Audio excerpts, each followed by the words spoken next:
नमस्कार दोस्तों, study with प्यार पंकज पे मैं आप सभी का स्वागत करता हूं।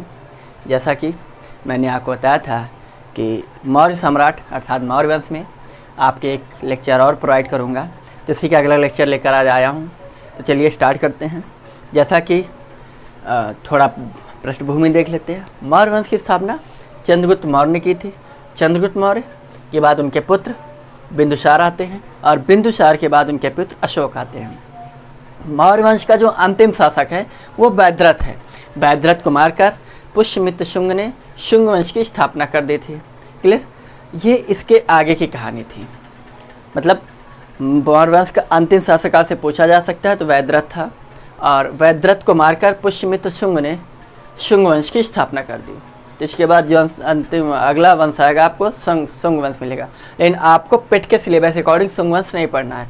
आपको इसके बाद जो अगला पढ़ना है वो गुप्त वंश पढ़ना है। ठीक है, तो चलिए देखते हैं। जैसा कि मैंने आपको बताया था कि चंद्रगुप्त मौर्य की माँ का नाम दुर्धरा था, और दुर्धरा बिंदुसार की पत्नी थी, जो कि सुभद्रांगी भी उनका नाम मिलता है। और जैसा कि मैंने ये भी बताया था कि उन्होंने कि कुछ इतिहासकारों ने बताया कि उन्होंने अपने 99 भाइयों को मारकर राज सिंहासन ग्रहण किया था, और अपने 13वें शिलालेख में उन्होंने बताया है कि मतलब अर्थात कलिंग युद्ध के बारे में जिक्र 13वें शिलालेख में किया गया है। तो चलिए देखते हैं आगे। तो जैसे अशोक की जो टाइमिंग थी 273 से 232 ईसा पूर्व की थी। तो पहले तो आप एक स्क्रीनशॉट ले लीजिए ताकि मैं फिर कंटिन्यू बोलता रहूं, और हो सकता है आपने ले लिया हो। तो चलिए देखते हैं अशोक के बारे में। सिंघली अनुश्रुति के अनुसार ये बताया गया है कि अशोक ने अपने 99 भाइयों को मारा था। तो कई बार पूछा गया कि कहाँ से इसके प्रमाण मिलते हैं। तो सिंघली अनुश्रुति प्लस दिव्यवदान और सिंघली से, यानी सिंघली अनुश्रुति से इनके प्रारंभिक जीवन की जानकारी जो है दिव्यवदान और सिंघली अनुश्रुति से मिलती है। दिव्यवदान अशोक के बारे में जो ज़्यादातर जानकारी, जो ज़्यादा प्रमाणित जानकारी है, वो दिव्यवदान से ही मानी जाती है। मास्की और गुर्जरा ये दो प्रमुख अभिलेख हैं। इसमें अशोक का नाम अशोक मिलता है। इसमें अशोक का नाम अशोक मिलता है। पुराण, मास्की, गुर्जरा, नेत्तूर, उद्गुलान, इन सब में अशोक का नाम अशोक मिलता है। तो मैंने नहीं लिखा, लेकिन मैंने बोल दिया उद्गुलान और नेत्तूर, इनमें भी अशोक का नाम अशोक ही मिलता है। पुराणों में अशोक का नाम अशोक वर्धन मिलता है आपका। और राज्याभिषेक के 10वें वर्ष इन्होंने बोधगया की यात्रा की, और 20वें वर्ष लुम्बिनी की यात्रा की। और लुम्बिनी वही स्थान है जहाँ पर बौद्ध धर्म के संस्थापक गौतम बुद्ध का जन्म हुआ था। तो 20वें वर्ष जब गए थे, मैंने आपको कल बताया था पिछले लेक्चर में कि 20वें वर्ष जब ये गए थे तो इन्होंने वहीं पर ही बताया, वहीं पर इन्होंने बौद्ध धर्म की स्थली में इन्होंने वहाँ पर जो टैक्स यानी कर वसूली का सिस्टम जो था 1/6 था, उस 1/6 को 1/8 कर दिया था। अर्थात कर क्या कम कर दिया था, क्योंकि उन्होंने कहा था कि जिस धर्म को मैं मानता हूँ उस धर्म का जो संस्थापक है इसका जन्म यहीं पर हुआ था, इसलिए मैं यहाँ की जो कर वसूली, यहाँ के लोगों को थोड़ा आर्थिक राहत दी जाए। तो इस आर्थिक या कर प्रणाली की जो जानकारी है मैंने आपको बता रखा, रुम्मनदेही अभिलेख से मिलती है। किससे? रुम्मनदेही अभिलेख। और रुम्मनदेही अभिलेख किस चीज़ से संबंधित है? अर्थव्यवस्था अर्थात कर प्रणाली से। तो कर प्रणाली की जानकारी मौर्य वंश में किस अभिलेख से मिलती है? तो रुम्मनदेही। और रुम्मनदेही में ही ये बताया गया कि 20वें वर्ष अपने राज्याभिषेक के, या राजा जब बन गया उसके बाद 20वें वर्ष ये लुम्बिनी की यात्रा करते, तो 10वें वर्ष बोध गया। क्लियर? अगला मास्की में अशोक ने स्वयं को, मास्की अभिलेख में जानकारी मिलती है कि अशोक ने स्वयं को अपने आप को बुद्ध शाक्य कहा है। किसमें? मास्की अभिलेख में। जीवों पर दया करें अर्थात जीवों का वध ना करें, ये अशोक ने अपने, अशोक के जो 14 वृहत शिलालेख है, उन 14 वृहत शिलालेख में जो पहला शिलालेख है उसमें इन्होंने पशु बलि पर रोक लगाई है, अर्थात जीवों के वध पर रोक लगा दी है। प्रथम शिलालेख से जानकारी मिलती है अशोक के। अशोक के टाइम पर ही तृतीय बौद्ध संगीत हुई थी, और तृतीय बौद्ध संगीत अर्थात बौद्ध संगीत टोटल 4 होती हैं, जिनमें से जो 4 हैं उनमें से मैंने एक ट्रिक है, अगर आज से पूछ लिया जाए आ का अक, आ से अजात शत्रु अर्थात पहली बौद्ध संगीत अजात शत्रु, का से कालाशोक, आ से अशोक, का से कनिष्क, ये प्रथम बौद्ध संगीति, ये द्वितीय बौद्ध संगीति, ये तृतीय बौद्ध संगीति, ये चतुर्थ बौद्ध संगीति। और एक ट्रिक और है कि जिसमें आपके अध्यक्ष सब आ जाते हैं, राजा महाराजा आजा, वैशाली सबका काल है, पटाओ मताशिक, कुंवर मित्र कंगाल है। अर्थात राजा महाराजा अर्थात राजगृह में पहली बौद्ध संगीति होती है, राजा महाराजा आजा अर्थात राजा महाराजा महाकश्यप के टाइम पर राजा महाराजा आजा अर्थात अजातशत्रु। ठीक, स्थान राजगृह, अध्यक्ष महाकश्यप और शासक अजातशत्रु। राजा महाराजा आजा, वैशाली द्वितीय जो है वैशाली में होती है, वैशाली सबका शबा कामाध्यक्ष होता है, सबका शोक है, वैशाली सबका काल है, काल से काला शोक। तृतीय पटाओ मतासिक अर्थात पाटलिपुत्र में होती है, पटाओ माँ से मुगल पुत्तिश के टाइमिंग अध्यक्ष होते हैं, पटाओ मत आशिक, आशिक से अशोक। क्लियर। कुंवर मित्र कंगाल अर्थात कुंडलवन कश्मीर में होती है, कुंवर मित्र मित्र घोष, कुंवर मित्र कंगाल अर्थात कनिष्क के टाइम पर होती है। क्लियर, ये ट्रिक होती है। आइए, रज्जुक एक प्रमुख पद होता है और रज्जुक का काम क्या है, राजस्व और न्याय दोनों काम देगा। अर्थात वर्तमान परिस्थितियों में हमारे यहाँ जो डीएम का पद होता है उस समय रज्जुक का पद था, और रज्जुक बहुत ही मोस्ट इम्पॉर्टेंट पोस्ट थी मौर्य वंश में। ठीक है, लेकिन एक पद था एग्रोनोमोई अर्थात डीएम अर्थात जिलाधिकारी को एग्रोनोमोई बताया गया, वहाँ पर डीएम एग्रोनोमोई था। लेकिन इस समय हमारे यहाँ डीएम के पास राजस्व और न्याय दोनों प्रकार के अधिकार होते हैं, इसलिए जो रज्जुक जो था उसके पास दोनों अधिकार थे, न्याय और राजस्व। एक एग्रोनोमोई के बाद केवल प्रशासनिक व्यवस्था थी, वो एक डीएम पोस्ट पर था। ठीक, आगे अगर आपसे पूछ लिया जाए मौर्य वंश में डीएम के समतुल्य कौन सी पोस्ट थी, तो वो थी आपकी रज्जुक। लेकिन उस समय मौर्य वंश में स्पेशली डीएम की पोस्ट क्या कहलाती थी, जिलाधिकारी की, तो एग्रोनोमोई कहलाती थी।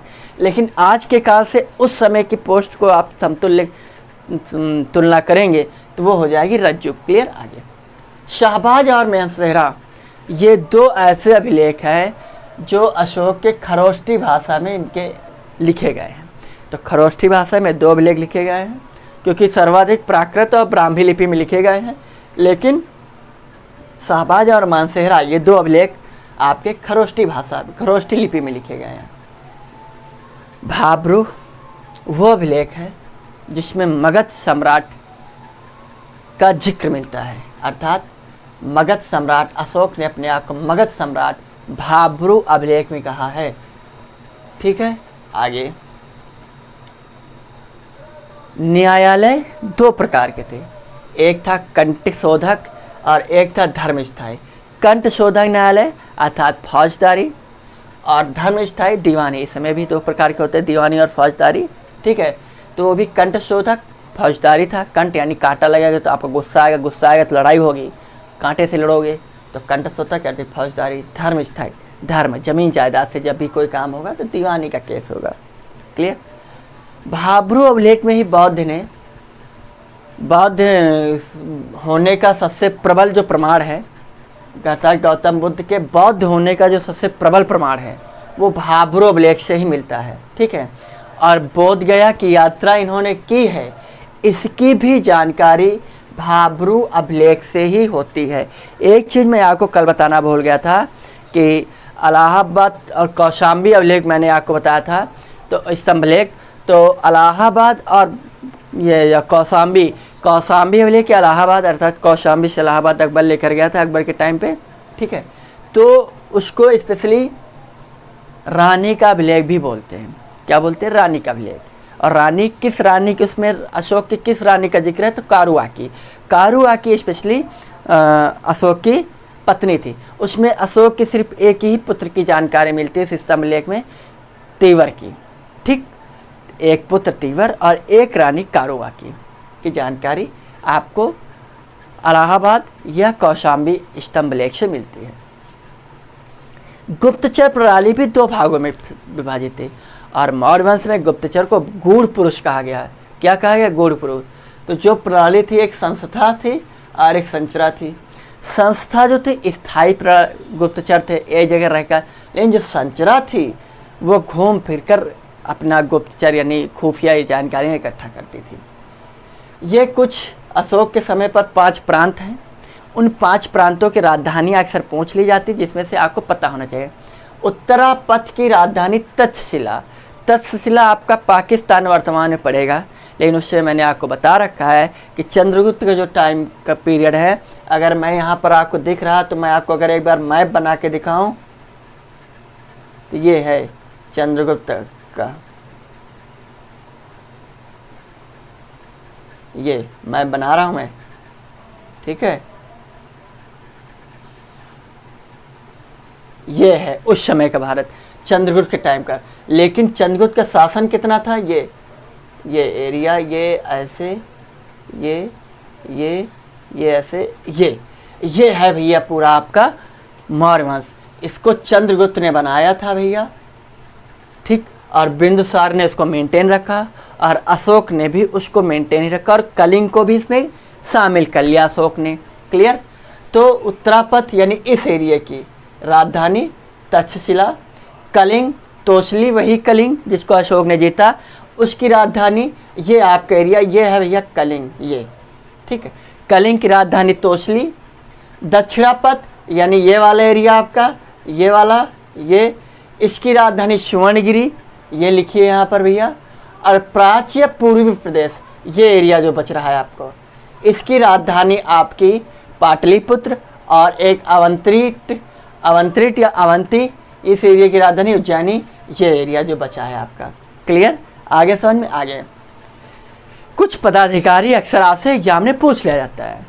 तो क्षमाहर्ता एक पदाधिकारी है, जो राजस्व का अधिकारी है उसको क्षमाहर्ता था, जो राजस्व वसूलता था उसको क्षमाहर्ता कहा गया है। अंतपाल सीमा रक्षक, अब याद करने का तरीका, अंतपाल सीमा से, सीमा बिल्कुल अंतिम पॉइंट होता है, अंतपाल सीमा रक्षक। प्रदेष्टा ये विषयों या कमिश्नरियों का पदाधिकारी था। पोतवा अध्यक्ष माप तौल का अधिकारी होता है, माप तौल के अधिकारी को पोतवा अध्यक्ष कहा गया है। लक्षणाध्यक्ष छापे खाना यानी छापा वापा जो पढ़ते थे उनका, छापा खाना मतलब छापा पढ़ता नहीं, जहाँ पर प्रिंटिंग प्रेस, सॉरी छापा खाना, हाँ छापा खाना से मतलब यही है जो छपाई वपाई कुछ भी हो रही है। सीता अध्यक्ष राजकीय कृषि, राजकीय कृषि का जो अधिकारी है उसको सीता अध्यक्ष बोला गया। सारनाथ, ये कुछ स्थान है। सारनाथ सबसे प्रमुख जो स्थान है भैया वो सारनाथ है सभी स्तंभों में, और इसके सर्वोत्कृष्ट कलाकृति की बात की गई सारनाथ स्तंभ की। सारनाथ स्तंभ से ही हमारा जो अशोक स्तंभ है सारनाथ स्तंभ से ही लिया गया है।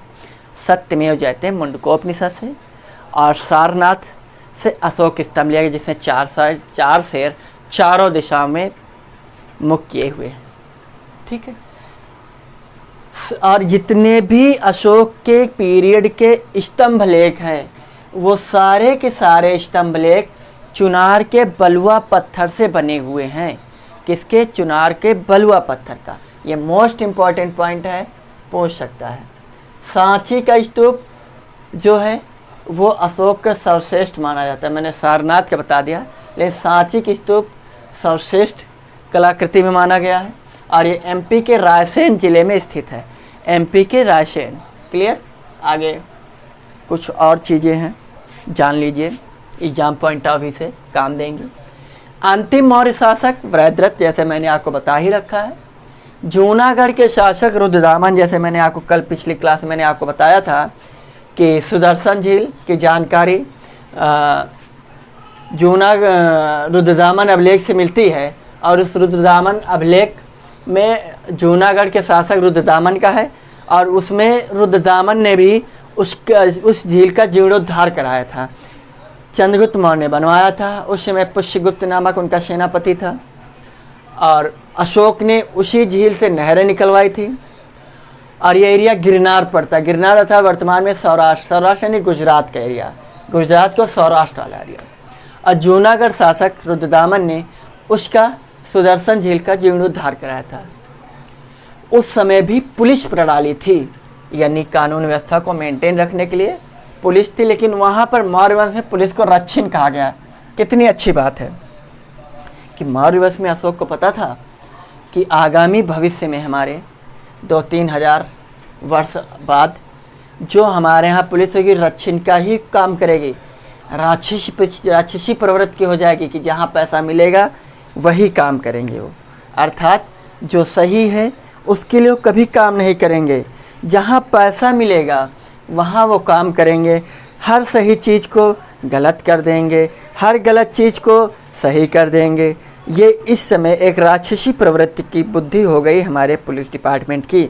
इसलिए अशोक ने या चंद्रगुप्त ने जो पुलिस विभाग का नाम रखा वो रक्षिन, वह आगामी भविष्य को ध्यान में रखकर रखा है। समझ गए? आगे आइए। और एक चीज़ आपको मैं बता दूं, मौर्य वंश में एक चीज़ और मिली मुझे पढ़ने को कि वहाँ पर स्पेशली जो विडो हैं, अर्थात महिलाएं, विधवा महिलाएं, उनको उनका पति अगर मर गया विधवाओं का तो विवाह नहीं कर सकती थी, लेकिन जो विडोवर हैं अर्थात वे पुरुष जिनकी पत्नियां मर गई हैं वो विवाह कर सकते हैं। वाह, अच्छी प्रणाली थी। यहाँ पर इससे ये ज्ञात होता है कि महिलाओं को पूर्ण अधिकार स्वतंत्रता नहीं थी, लेकिन एक चीज़ और जानकारी मिलती है कि यहाँ पर जो महिला है उसको तलाक देने का अधिकार था। ठीक है, आगे और एक चीज़, अगर उसका पति किसी ऐसे रोग से ग्रसित है जो ठीक नहीं हो रहा है, या उसका पति विदेश चला गया और लंबे अंतराल से आया नहीं है, तो पत्नी भैया स्वतंत्र है, वो तलाक देकर पुनः विवाह कर सकती है। बहुत अच्छी प्रणाली है, धन्यवाद। नहीं, अच्छी चीज़ है, तो अच्छी चीज़ है। स्वतंत्र रूप से खेती जो होती थी उससे जो कर वसूली होती थी वो 1/6 से 1/4 तक होती थी। 1/6 भाग से 1/4 अलग अलग सिस्टम था। धार्मिक कर को यहाँ पर बलि कहा गया है। ये बलि शब्द हमारे पीछा नहीं छोड़ रहा है, ये वैदिक सभ्यता से हमारे साथ चल रहा है। वैदिक सभ्यता में 2 भाग मैंने पढ़ाए हैं, ऋग्वैदिक काल, उत्तर वैदिक काल। ऋग्वैदिक काल में यही बलि प्रथा जो है, बलि जो है एक मतलब एक नजराना या एक भोग, या हम कह सकते हैं राजा को उपहार स्वरूप दिया जाने वाला कर था, जिसको बलि कहा गया। लेकिन उत्तर वैदिक आते आते ये बलि जबरदस्ती टैक्स में, कर में बदल गया। लेकिन मौर्य वंश में यही कर आपका धार्मिक कर बन गया।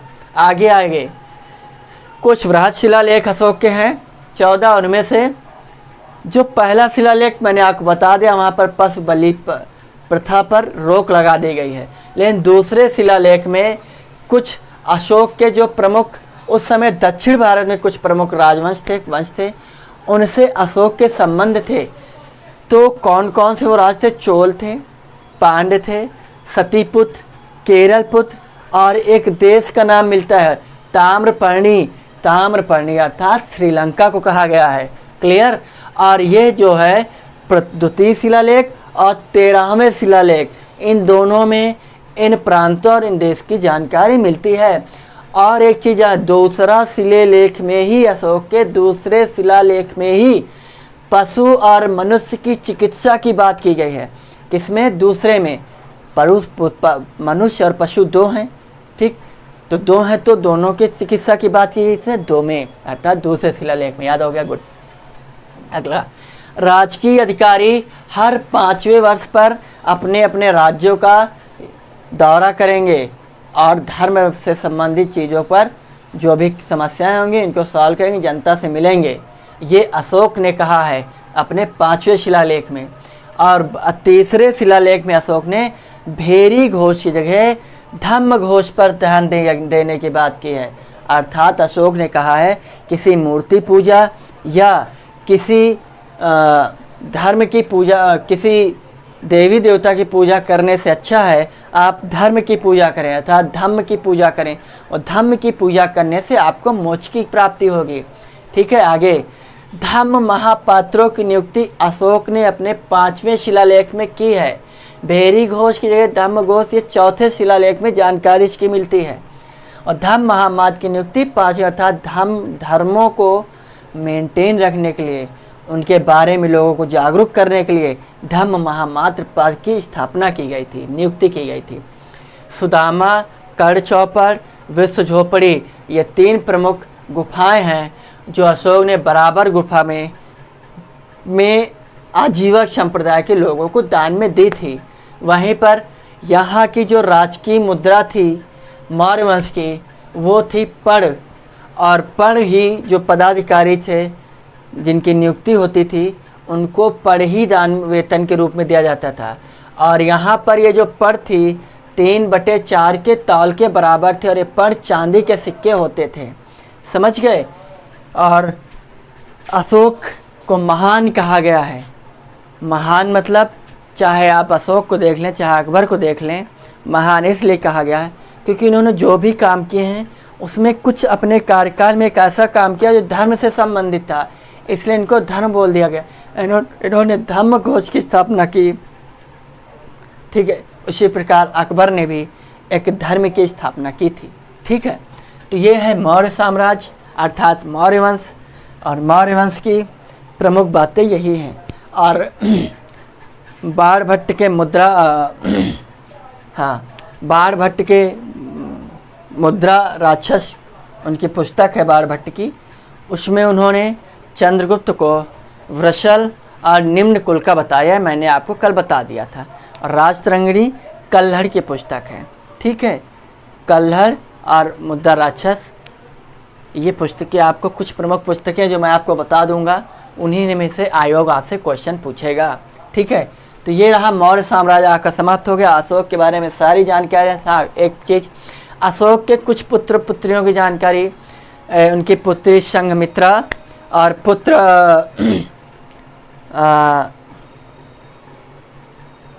याद नहीं आ रहा, पुत्र जो है बौद्ध धर्म के प्रचार के लिए गया था श्रीलंका, ठीक है। संघमित्रा और पुत्र याद नहीं आ रहा, तो ये दोनों गए थे श्रीलंका प्रचार करने। पहले पुत्र भेजा, तो पुत्र ने तो जो पुरुष थे उनको बौद्ध धर्म की दीक्षा दे दी, लेकिन महिलाओं को दीक्षा देने की जब बात आई तो वहाँ के पुरुष खड़े हो गए, तुम पुरुष और महिलाओं से दूर रखो, दूरी बनाकर रखो, इसलिए तुम महिलाओं को बौद्ध धर्म की दीक्षा नहीं दे सकते। तो उन्होंने वहाँ से पत्र लिखा अपने पिताजी को, पिताजी यहाँ पर यह समस्या खड़ी हो गई है श्रीलंका में, यानी ताम्रपर्णी में, आप बहन को भेजे। तो उन्होंने अपनी पुत्री संघमित्रा को भी श्रीलंका भेजा था, ठीक है। आगे समझ में। तो ये है, हाँ, जैसा कि मैंने आपको पिछले लेक्चर में पूछा था आपसे कि क्या आप लोग मुझे बताएं कि क्या शॉर्ट वीडियोज़ मैं आपको डालता रहूं, ठीक है। शॉर्ट वीडियोज़ आपके 59 सेकेंड्स का होता है, अर्थात 1 मिनट का लमसम, जिसमें आपको छोटी छोटी जानकारियाँ होंगी जो कि एग्जाम पॉइंट ऑफ व्यू बहुत इंपॉर्टेंट होगी। उसमें फ़ायदा ये रहेगा मेरा कि मैं किसी भी सिचुएशन में रहूँगा, आपको 1 मिनट का लेक्चर दे सकता हूँ, 1 मिनट का वीडियो भेज सकता हूँ, और उसमें आपको सबसे अच्छी सहूलियत है आप भी फटाफट देख के आपको चीज़ें याद हो जाएंगी। थोड़ा सा मिस हुआ फिर आपने देख लिया, ठीक है। प्लस ये लेक्चर आपके तो चलते रहेंगे, ठीक। संपूर्ण जानकारी इस प्रकार के लेक्चर में मिलेगी आपको पर डे, प्लस छुटपुट जानकारियाँ जो आपसे मान लो लेक्चर दे रहा हूँ छूट गई हैं या माइंड से बिसर गई हैं, ठीक है, तो वहाँ पर हम शॉर्ट वीडियो में आपको डालते रहेंगे, ठीक है। तो चलिए आज के लिए इतना ही। आप सभी का बहुत बहुत धन्यवाद। Thank you. जय हिंद, जय भारत।